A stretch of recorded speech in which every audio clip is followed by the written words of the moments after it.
हरे कृष्णा। तो चलिए आज मैं आप सभी को बताती हूँ महाकुंभ स्नान के कुछ नियम जिनको जान लें आप सभी, जिससे कि आप सभी के भी सभी काम शुभ हो।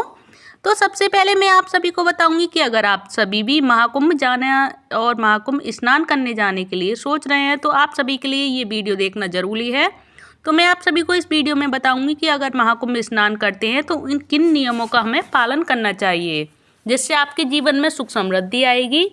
तो अगर आप भी महाकुंभ स्नान का प्लान बना रहे हैं तो स्नान से संबंधित इन नियमों को जरूर ध्यान में रखें, क्योंकि यह जीवन के लिए शुभ माने जाते हैं। और इस महाकुंभ के 12 साल बाद लगने वाले इस महाकुंभ की शुरुआत जो हो चुकी है 13 जनवरी से, और जिसका समापन होगा 26 फरवरी को, जिसमें कि 54 दिन लगने वाले हैं। और माना जा रहा है कि महाकुंभ 2025 में करीब 40 करोड़ श्रद्धालु आएंगे। इस बीच 6 अमृत स्नान होंगे, जैसे कि उन्हें शाही स्नान भी बोला जाता है।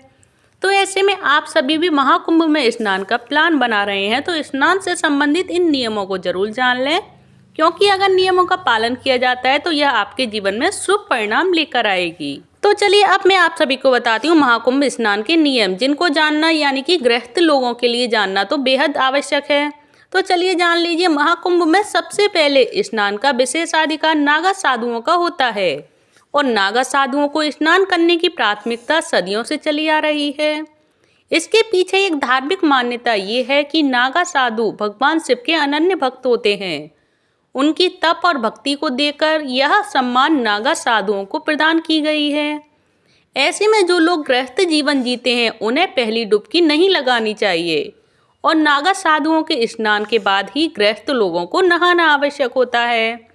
तो नंबर 2 है महाकुंभ के स्नान का नियम में नंबर 2 है कि अगर आप शादीशुदा हैं और महाकुंभ जाने की प्लानिंग कर रहे हैं तो संगम में स्नान करते समय 5 डुबकी जरूर लगाएं। ऐसी मान्यता है कि जो लोग गृहस्थ जीवन जीते हैं अगर स्नान करते समय 5 डुबकी नहीं लगाते हैं तो उनका स्नान पूर्ण नहीं होता है, और इसकी मान्यता भी अधूरी रह जाती है, और उनका महाकुंभ स्नान करना भी पूर्ण नहीं माना जाता। तो मैं आप सभी से कहूँगी कि अगर आप महाकुंभ नहाने गए हैं या स्नान करने जाने वाले हैं तो 5 डुबकी अवश्य लगाएं नहाते समय। तो अब नंबर 3 पॉइंट मैं आप सभी को बताती हूँ महाकुंभ के नियम का। तो ऐसा माना जाता है कि जो लोग महाकुंभ में स्नान करते हैं उन्हें बड़े हनुमान जी या फिर नाग वासुकी के दर्शन अवश्य करना चाहिए। अगर स्नान के बाद इन दोनों में से किसी भी मंदिर का दर्शन नहीं किया जाता है तो आपकी यह धार्मिक यात्रा भी अधूरी मानी जाती है।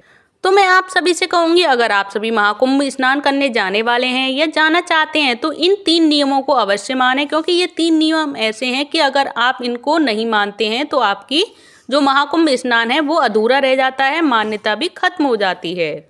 तो चलिए अब जान लेते हैं महाकुंभ में जो अमृत स्नान है, शाही स्नान है, उनकी तारीख कौन कौन सी है और कौन कौन से दिन अमृत स्नान होने वाले हैं, जिसमें कि 2 स्नान तो निकल ही चुके हैं और कुछ अभी बाकी भी हैं। तो चलिए जान लेते हैं वो कौन कौन सी डेट को हैं, कौन कौन से दिन हैं जिसमें नहाना और भी ज़्यादा शुभ माना जाता है।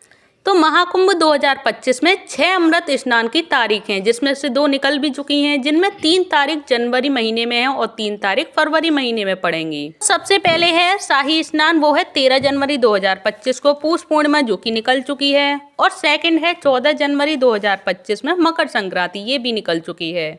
तो अब आपके लिए शाही स्नान आने वाला है 29 जनवरी। इसका मौका जाने नहीं दें, 29 जनवरी का शाही स्नान का, और अमृत स्नान भी जिसे बोला जाता है। तो अब है 3rd स्नान, वो है जनवरी में 29 जनवरी 2025 को मौनी अमावस्या वाले दिन, जो कि आप सभी स्नान करने जाएं महाकुंभ का, और 29 जनवरी को अवश्य नहाएं, स्नान करें। तो इसके बाद 4th नंबर पे है शाही स्नान, और अमृत स्नान की डेट है 3 फरवरी 2025 को। इसके बाद 29 जनवरी के बाद आएगा 3 फरवरी को, वो है बसंत पंचमी के दिन, ये भी महास्नान बोला जाता है इसे, 3 फरवरी को। अब है इसके बाद 3 फरवरी के बाद आएगा 12 फरवरी 2025 को। 12 फरवरी को होगा माघ पूर्णिमा, जिसको अमृत स्नान कहा जा रहा है, और शाही स्नान की डेट भी यही है 12 फरवरी 2025 को।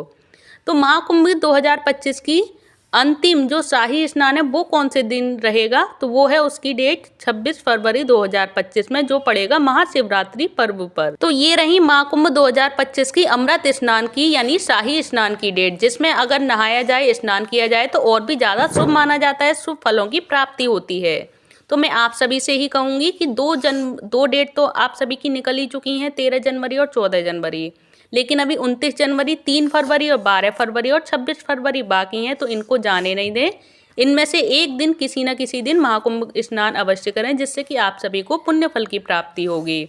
और मैंने आप सभी को जो 3 नियम जो बताए हैं महाकुंभ से रिलेटेड, तो इन नियमों को अवश्य ध्यान रखें, ज़रूर देख लें, ज़रूर इसको अपनाएं, जिससे कि आपका सभी का महाकुंभ स्नान पूर्ण हो जाए। तो आप सभी को ये सारी जानकारियाँ कैसी लगी, प्लीज़ मुझे कमेंट बॉक्स में बताएं। अगर अच्छी लगी हो तो प्लीज़ वीडियो को लाइक कर दें, चैनल को सब्सक्राइब करें। धन्यवाद। हरे कृष्णा, हरि बोल।